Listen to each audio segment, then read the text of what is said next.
नमस्कार, जोहार, आदाब। क्लीन न्यूज झारखंड में आप सभी श्रोताओं का स्वागत है। तो चलिए जानते हैं खबर को विस्तार से। सीएम हेमंत सोरेन बोले, खतियानी जोहार यात्रा में हड़िया दारू बेचना बंद कर खेतीबाड़ी और पशुपालन से जुड़े ग्रामीण। गुमला के हवाई अड्डा में खतियानी जोहार यात्रा हुई। 30,000 से अधिक भीड़ थी। सीएम सोरेन हेलीकॉप्टर से पहुंचे, उनका गुमला में भव्य स्वागत हुआ। मुख्यमंत्री हेमंत सोरेन ने कहा कि झारखंड राज्य अलग हुए 20 साल से भी अधिक हो गए। इसे 15 से 16 साल भाजपा ने शासन किया, उस सरकार ने राज्य को खोखला कर दिया है।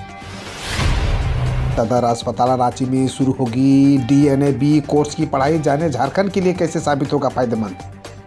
सदर अस्पताल रांची में national board of the examination in medical sciences द्वारा ऑप्स एंड गाइनी में diploma of national board course शुरू किया जाएगा। यह स्नातकोत्तर डिग्री के समकक्ष होगा। बोर्ड ने निरीक्षण के बाद 4 सीटों के लिए अपनी मंजूरी दी है। इसमें 2 सीटों पर पोस्ट एमबीबीएस स्टूडेंट दाखिला ले सकेंगे, वहीं 2 सीट पर पोस्ट डिप्लोमा स्तर के विद्यार्थी नामांकन लेंगे।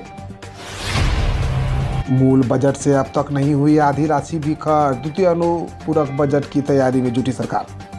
झारखंड विधानसभा के शीतकालीन सत्र 19 दिसंबर से प्रारंभ हो रहा है। 20 दिसंबर को द्वितीय अनुपूरक बजट पेश किया जाएगा। वित्त विभाग ने इसे देखते हुए सभी विभागों को पत्र लिखा है और द्वितीय अनुपूरक विवरणी 2022-23 के लिए प्रस्ताव मांगा है, जिसे कल शाम पर समर्पित कर दिया है। इस बार करीब 3,000 करोड़ तक की राशि द्वितीय अनुपूरक से लेने की तैयारी की जा रही है। प्रथम अनुपूरक में भी 3,436 करोड़ की राशि ली गई थी। बता दें कि झारखंड सरकार का वित्तीय वर्ष 2022-23 में 1,01,101 करोड़ बजट था, जिसे पुनरीक्षित करते हुए 1,03,845 करोड़ का हिस्सा है। इसमें से अब तक करीब 44,460 करोड़ यानी 43% राशि व्यय हुई। इसमें से योजना बजट 59,464 करोड़ का है, जिसमें से 22,158 करोड़ यानी 37% खर्च की गई है। वहीं स्थापना बजट 44,381 करोड़ है, जिसमें से 23,664 करोड़ यानी 53% राशि खर्च हुई है।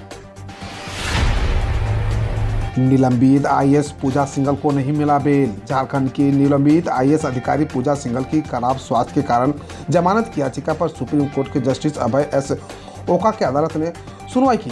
कोर्ट ने सिंघल को जमानत न देते हुए स्वास्थ्य की जांच कराने का निर्देश दिया है। वह अगली सुनवाई 2 जनवरी को करने का फैसला सुना है।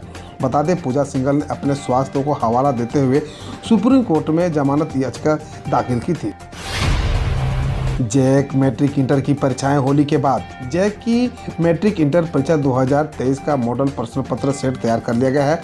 होली के बाद ये परीक्षाएं शुरू हो सकती है, जबकि प्रैक्टिकल परीक्षा 20 फरवरी के बाद शुरू हो सकती है। परीक्षा का प्रोग्राम जनवरी में जारी किया जाएगा। परीक्षा की कॉपियों का मूल्यांकन अप्रैल में शुरू होगा। मई के अंतिम सप्ताह से 10 जून के बीच रिजल्ट जारी हो सकता है। एक रिपोर्ट के मुताबिक खुली सिगरेट की बिक्री पर जल्द प्रतिबंध लगाने की योजना बना रही है सरकार। एक रिपोर्ट के मुताबिक संसद की एक अस्थायी समिति की सिफारिश पर भारत सरकार खुली सिगरेट की बिक्री पर प्रतिबंध लगाने की योजना बना रही है। बकौल रिपोर्ट से समिति ने तंबाकू उत्पादकों का इस्तेमाल कम करने के लिए जो सिफारिशें की, उसमें सिंगल सिगरेट की बिक्री पर प्रतिबंध शामिल है। गौरतलब है कि सरकार ने 2019 में ई सिगरेट पर प्रतिबंध लगाया था। भूपेंद्र पटेल ने लगातार दूसरी बार ली गुजरात के मुख्यमंत्री पद की शपथ। भूपेंद्र पटेल ने गुजरात विधानसभा चुनाव में बीजेपी को प्रचंड बहुमत मिलने के बाद सोमवार को मुख्यमंत्री पद की शपथ ली और वह लगातार दूसरी बार राज्य के मुख्यमंत्री बने हैं।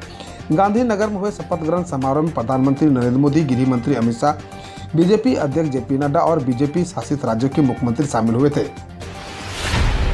गोवा के पूर्व सीएम पर्रिकर के नाम पर रखे गए इंटरनेशनल एयरपोर्ट के पीएम ने किया उद्घाटन।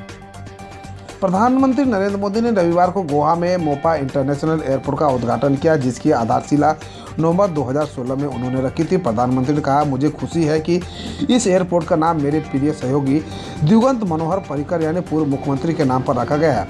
उन्होंने कहा, बीते 8 वर्षों में देश में करीब 72 नए एयरपोर्ट बने हैं।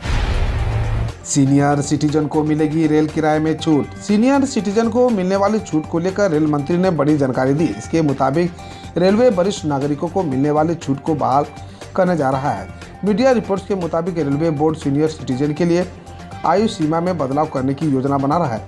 इसके अलावा टिकट पर मिल रही रियायतों को भी सिर्फ कुछ कैटेगरी तक ही सीमित रखा जाएगा। पहले सभी कैटेगरी के लोगों को रियायतें मिलती थी। सुशील मोदी बोले बंद करें 2000 के नोट। बीजेपी के सांसद सुशील कुमार मोदी ने कल राज्यसभा में 2000 रुपये के नोट बंद करने की मांग उठाई। राज्यसभा में मोदी ने कहा कि जिन लोगों के पास ये नोट है उन्हें जमा करने के लिए 2 साल का वक्त दिया जाना चाहिए। उन्होंने कहा 2016 में नोटबंदी के दौरान 500 1000 के नोट बंद किए गए थे, तो 2000 के नोट लाने की कोई लॉजिक नहीं था। सरकार को 2000 के नोट पर स्पष्टीकरण देना चाहिए।